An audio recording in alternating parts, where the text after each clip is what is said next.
All right, all right. How's everybody feeling, Memphis? I love the energy and the spirit in this place. Thank you to all of the amazing leaders. Also, let me just shout out Dr. Reginald Boyce. Y'all give it up for Dr. Reginald Boyce. He is our Director of Community Services, but he's also the pastor of Riverside Baptist Church. And so, I hear him, you got him in here. I like it. I just wanted to make sure I acknowledge him for all of the hard work that his team has put in to pull this event together. And I want to thank each and every one of you for joining us here today. Thank you for taking your time, because I know that you all are very busy. And I understand that by showing up, you've made a commitment that says that I still believe in Memphis. Yes, give it up for that. And I've come here today with the same heart, because I believe in our community. I believe in our great city. I believe in Memphis. And so let me set the stage. And it's a stage that we all know far too well. Memphis is at a crossroads right now. After decades of disinvestment in some of the most important and most historic neighborhoods in our city, we're at a point where things simply can't continue the way they are. Too many of our streets and sidewalks are broken and dirty.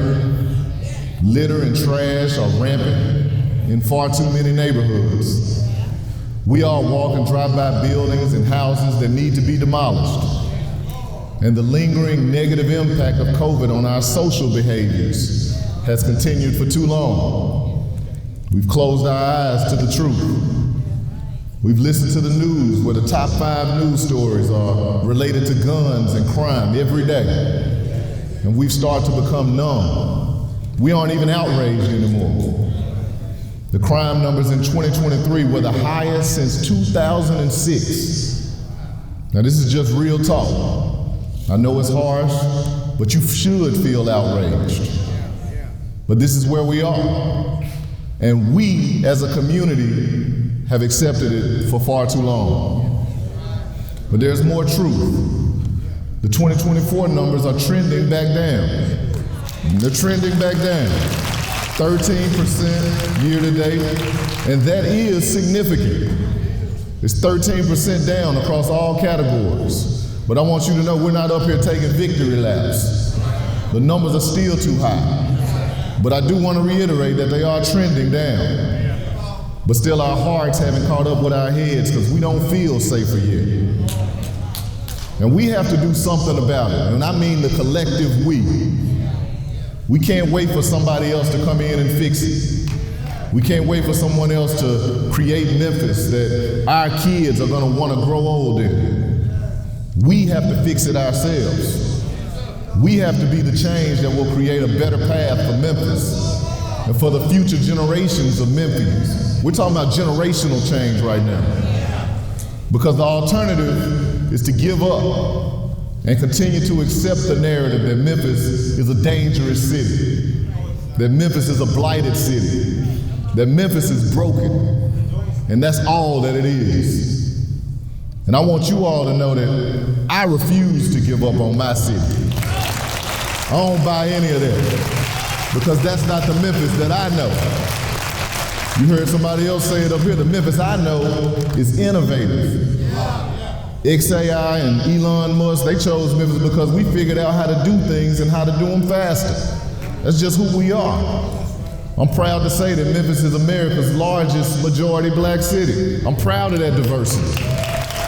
I see that as one of our superpowers. I'm proud of our culture. I'm proud of our kindness. I'm proud of our heart. And I know Memphis is home to the best people on the planet, period, full stop. Right now, our city isn't a black city or a white city. We're not going to be separated by our neighborhoods or made distinct by our zip codes. We're all in this together. Yes, we do have blight, but I want to remind you that blight can be remediated. We have crime, but crime can be curbed. Yes, we have broken areas, but what is broken can be healed. And so I'm here today to just say, let's fix it.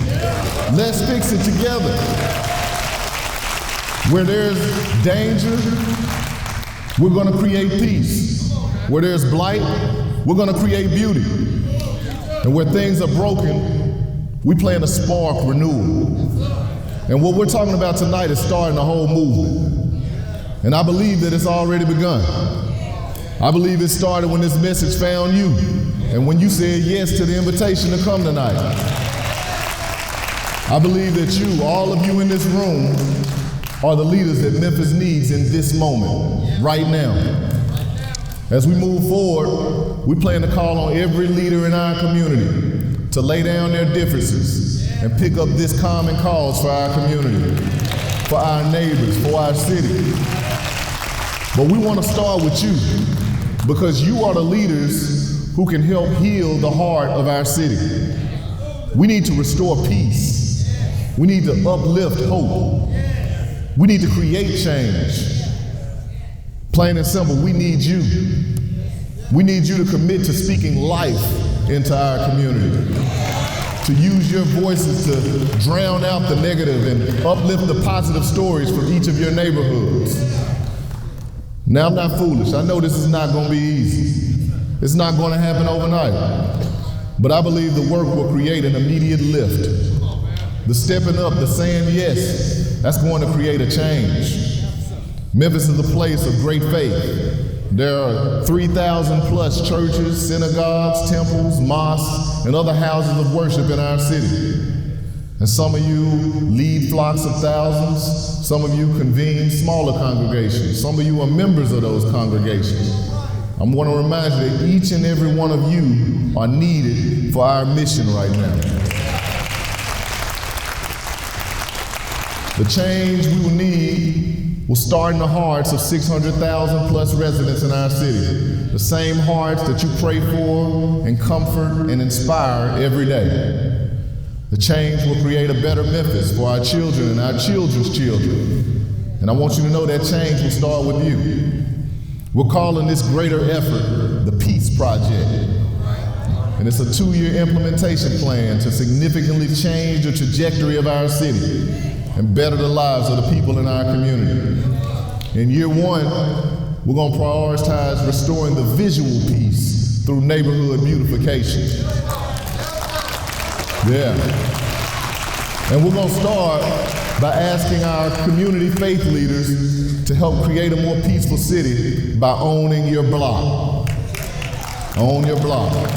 So this initiative asks that we all reclaim the areas of your homes, businesses, and your houses of worship.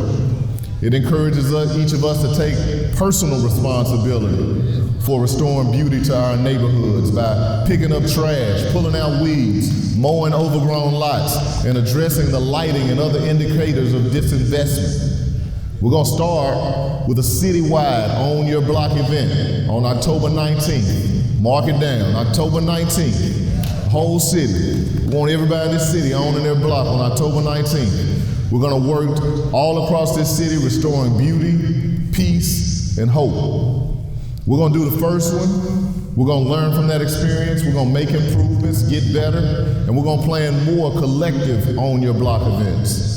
But we're also going to ask you to continue your own block every day. And if your block looks great, we're going to ask you to go 1 block over or 1 neighborhood over and work where your efforts are needed.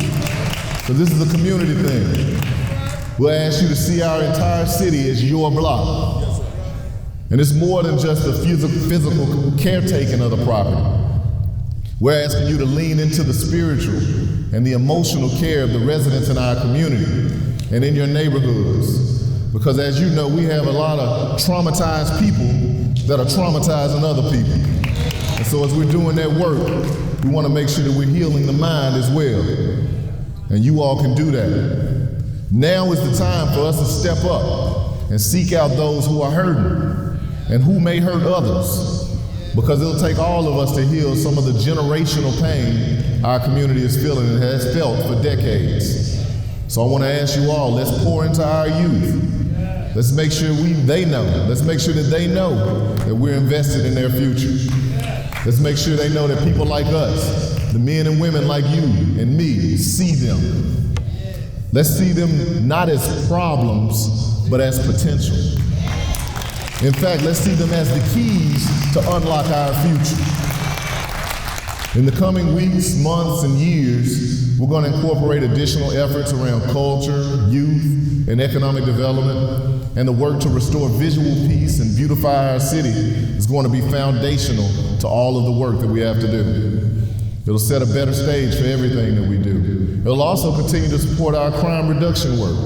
The city, through our Memphis Police Department, shout out to Chief Davis. Give it up for her. The city, through Memphis Police Department, Public Works, and Solid Waste, our teams have already begun creating significant change. And the reduction we see in 2024 crime numbers reinforces our belief in the plan. The work is working. And just this morning, actually, during one of our Blight Zero initiatives, I was in South Memphis, right there at the corner of Eli and Essex, with our team, and we were demolitioning decaying and unsafe vacant properties that are dangerous for our neighbors, properties that attract negative behaviors, properties that destroy the peace. And while I was there, I met a number of the residents, and they were excited to see the action taking place after too many years of neglect. They were excited. And there was one gentleman that came up. It was a 59-year-old man. I know because he told me his birthday was next year. He's gonna be 60. He made sure he told me that. But he said he's lived in this neighborhood for decades. And he challenged me. He came up. And I didn't quite understand what he was saying at first.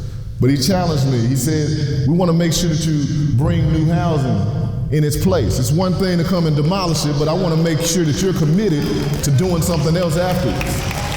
And then he said something else to me. He said, I want you to bring back MLK. And I was like, I don't know if I can do that one. But then I further understood what he was saying. He was saying, bring back the dream of MLK and keep the dream of MLK alive. He asked me to create peace, and I gave him my commitment that we would do just that. The city's working. But I believe that your involvement in each of your neighborhoods is going to amplify the results that we need by 100-fold. I can see a future where Memphis is the blueprint for how to create meaningful change, how to reduce crime, how to uplift the community and create a better city. I see the opportunity for each and every one of you to identify spaces in your neighborhood that can be transformed from blight to housing and neighborhood hubs. Spaces that create economic opportunity for the people of our city. Now, we didn't start our community transformation efforts with beautification because it's an easy thing to do, because I know it isn't. Doing the work is going to take resources beyond those that city government has alone. But we're stepping out on faith. We're stepping out on faith on this one. We started with cleanup and blight remediation because seeing a beautiful neighborhood, a clean, well-lit street, a well-maintained sidewalk, all of these things create clear signals that a space is loved, that a space is watched, that a space is safe. They send signals that this loved neighborhood, these loved neighborhoods with an S, multiple, all across our city, that they don't welcome trash, they don't welcome dangerous driving, that we don't welcome guns, that we don't welcome crime. We're starting with the blight because blight is most closely tied to the perception of public safety. But don't get it twisted. This blight remediation isn't just about one neighborhood cleanup. It isn't about a slogan. It's not about a catchphrase or a campaign. We've seen all that. Get it clean by 2019. That idea was strong, but a catchphrase can't do the work. And the results just didn't happen. What we're undertaking, all of us together, is something bigger. We're asking all of you to help us shift the collective thinking and behavior of our community. It's going to require heroic action. Because let's be clear, this is a war on disinvestment, blight, and crime. This is a war to restore peace. And today, we're recruiting warriors. We want every part of our city to be touched. From Fraser to Hickory Hill, from Orange Mound to Boxtown, from Whitehaven to Cordova, from Oak Haven to Binghamton, from East Memphis to Klondike, from Douglas to Midtown, from Berkeley to Soulsville, and from downtown to Raleigh. Let's leave this room united as warriors for peace. Let's leave with an intolerance for trash and trash talk. An enthusiasm for getting things done, the things that will change the hearts of those around us, the things that will put our city on a path towards harmony and growth. Together, one block, one church, one mosque, one synagogue, one family, one person at a time.